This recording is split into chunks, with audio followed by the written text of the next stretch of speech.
2023 में मैंने पेशन गोई कर दी थी कि 2024 में बेशुमार सैलाब और ज़लज़ले आएंगे। अल्लाह ना करे ऐसा होता दिखाई दे रहा है। ऐसा अल्लाह ना करे फसलें तबाह होती दिखाई दे रही हैं। आज गंदम की कटाई हुई है। आज ये जो गंदम है जो हमारी जमीन से सोना उगलती है, आज वो भी बेयार और मददगार पड़ी हुई है। इजराइल निहत्ते फलस्तीनियों पे जुल्म कर रहा है, जेनोसाइड, नस्ल कुशी। ये जंग उसकी नहीं है।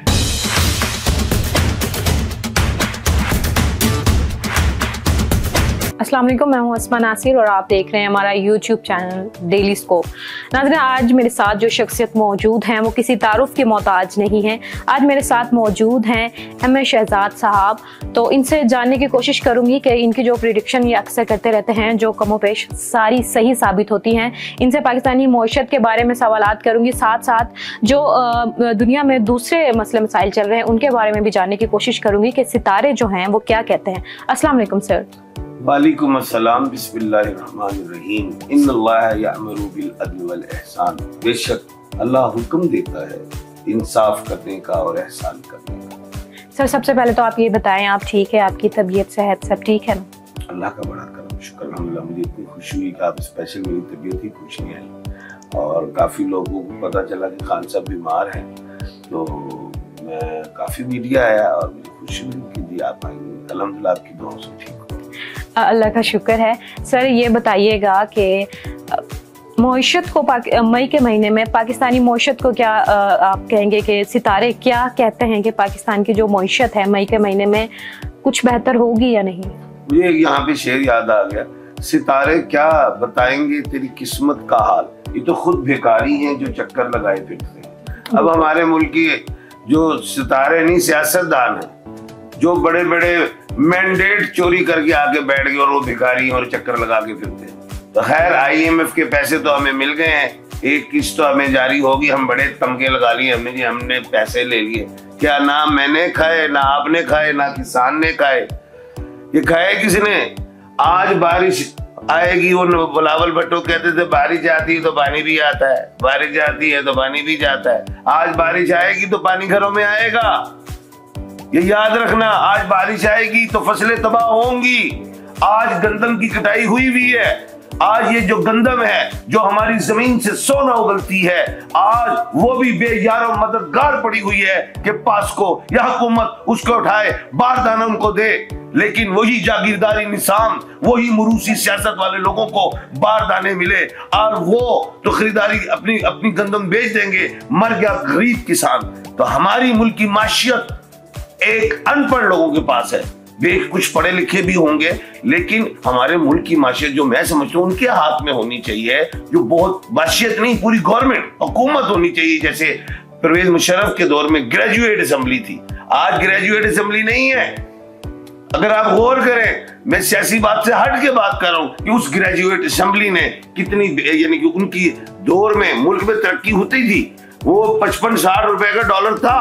आज अंगूठा छाप लोगों को आप बिठा दें, जागीरदारी निजाम वालों को, चाहे जैसी भी डिग्री ली हो, और वो आगे कहें हम माशियत ठीक कर रहे हैं। 35 साल से आपने क्या किया मेरे मुल्क के साथ? माशियत आज आपने फिर कर्जा ले लिया। इसमें से खुदाया 25% किसान को दे दो कर्जा, वो जमीन से गल्ला उठा निकाल देगा।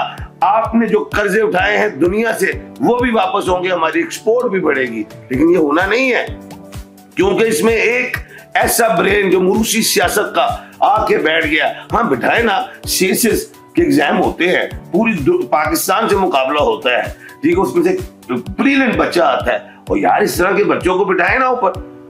आप तो खुद ही आके तकरीर भी कर जाते हैं, कभी कोई कागज से कर जाता है पढ़ के, कभी कोई डिक्टेशन ले लेता है। दिमाग क्या कहता है आपका? आपको ये नहीं पता पॉपुलेशन कंट्रोल करना है? आपको ये नहीं पता कि हमने अनाज गल्ला ये निकालना है? आपको ये नहीं पता जो हमारे बेरोजगार नौजवान हैं, जो किसान बच्चे हैं, उनको जमीनें दे दें, उनको खाद यूरिया ट्रैक्टर्स दे दें, तब आपकी माशियत का पहिया तो ठीक हो सकता है। ज़बानी कलामी या कागज को इधर से इधर कर लेने से माशियत नहीं ठीक होनी।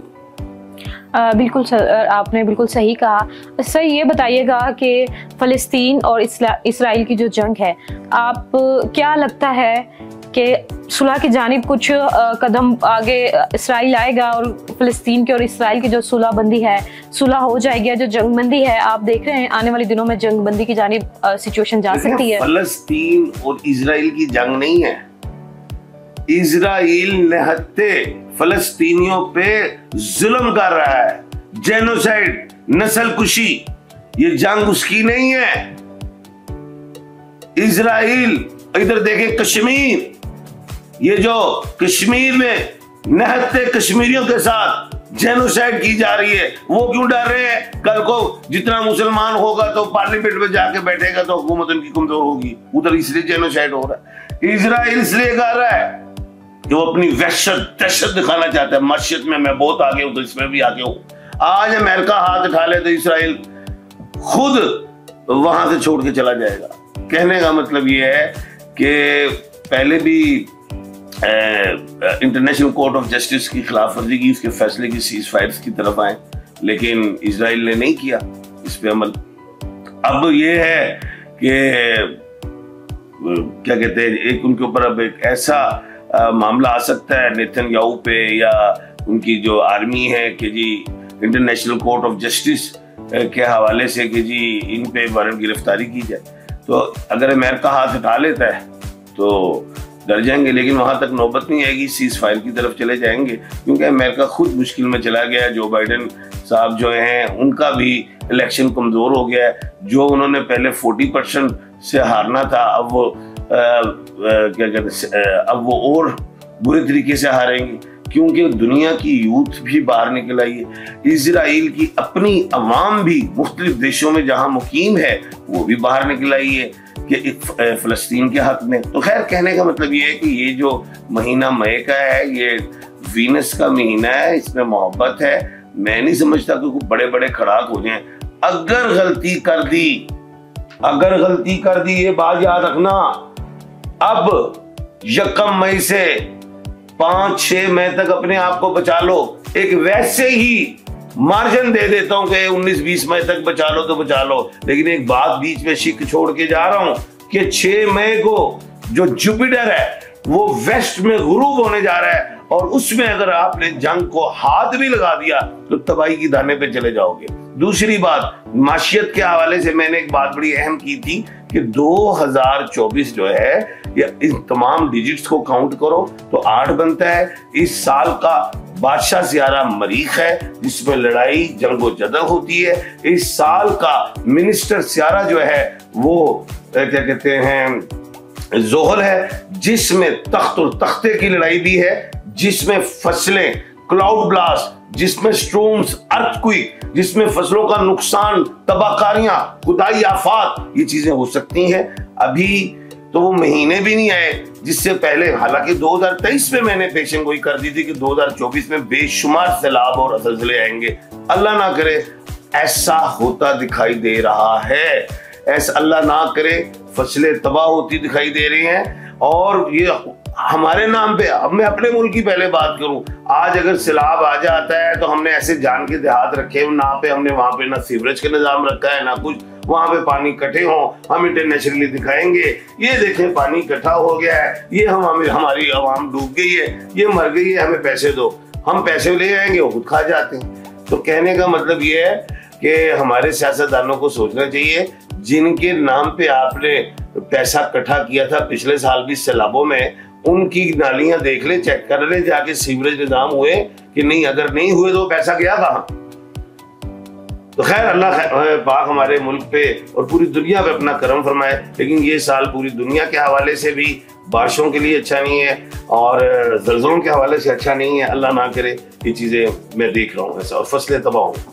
अच्छा सर, महंगाई बढ़ेगी। सर ये बताइएगा कि अमेरिका में T20 मैचेस होने जा रहे हैं, आपका जो नॉलेज है, आप क्या कहता है वो पाकिस्तानी जो क्रिकेट टीम है कहाँ पर स्टैंड करेगी? सबसे पहले तो आपको मुबारकबाद हो कि मैंने पेशन गोई की थी पहले भी कि मैंने कहा था इंडिया वर्ल्ड कप नहीं जीतेगा।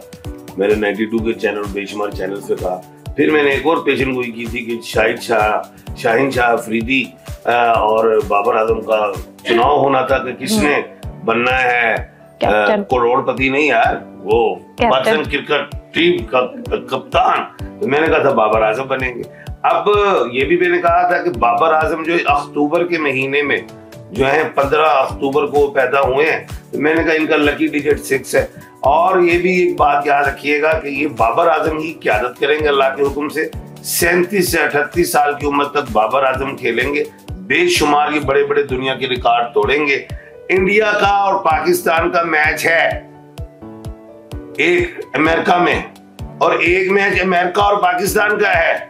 याद रखना पाकिस्तान सेमीफाइनल में पहुंचेगा, क्योंकि अभी तमाम जो टीम्स हैं वो अनाउंस नहीं हुई, 3-4 ही हुई अभी गालबन, अमेरिका, इंग्लैंड, वेस्ट इंडीज, गालबन इंडिया, अभी और टीमें अनाउंस होनी है। फिर हम आपको बब्बर शेरो एक बड़ी पेशन गोई देंगे कि पाकिस्तान वर्ल्ड कप जो है लेके आ रहा है कि नहीं। एक बात और बता दूं, T20 की क़यादत बाबर आजम चौथी मर्तबा करने लगे हैं, तो इंशाल्लाह। और पाकिस्तान के सूबे 4 बब्बर शेर हैं, हम कब लेके आएंगे ये तो हौसला दिया है। पेशन गोई अभी तक यही है कि सेमीफाइनल जो है पाकिस्तान पहुंचेगा सेमीफाइनल। सर, रशिया और यूक्रेन की जो जंग है, क्या देख रहे हैं आपके जंगबंदी की जानिब दोनों ममालिक जाएंगे या नहीं? देखिए, अमेरिका ने पता नहीं कितने बिलियन, 95 बिलियन डॉलर का कह दिया है कि जी इसमें इजराइल को भी देने हैं, इसमें यूक्रेन को भी देने हैं, इसमें ताइवान को भी देने हैं उसने। और अगर आप देखें स्टेक्स होल्डर दुनिया में जो असला बेचते हैं उनका असला खरीदना नहीं, तो खैर असला तो खरीदा जा भी चुका हो, लेकिन इसमें जो है अमेरिका की भी माशियत ज़ाहिर है कमजोर होगी। कहने का मतलब ये जो जंग के बादल थे 30 अप्रैल तक थे, 19 अप्रैल तक टल जाओ। अगर 19 मई तक टल जाए, अगर 19 मई तक ना टले तो याद रखना ये जंग यूक्रेन ही नहीं यूरोप भी लपेट में आएगा। ये जंग चाइना ही नहीं ताइवान भी लपेट में आएगा। ये जंग खाली आप ये मत सोचिएगा कि इस जंग में सिर्फ कुछ मुस्लिम ममालिक शामिल होंगे, इसमें फिर निकल आएगा तुर्किया भी बाहर, इसमें फिर ईरान भी बाहर निकल आएगा। और पाकिस्तानी तो आपको पता है कि अवाम हो या जवान हो या हमारी पाक आर्मी हो, तो हम हर वक्त हर दम तैयार रहते हैं अल्लाह के हुक्म से। जी सर, बहुत बहुत शुक्रिया, आपने हमें अपने कीमती वक्त में से वक्त दिया। तो नाज़रीन, ये था हमारा आज का प्रोग्राम। मैं उम्मीद करती हूँ कि आपको अच्छा लगा होगा, और ज़रूर अपनी जो कीमती राय है उसे कमेंट सेक्शन में ज़रूर आगाह कीजिएगा। अपनी होस्ट असमा नासिर को इजाज़त दीजिए। अल्लाह हाफिज़।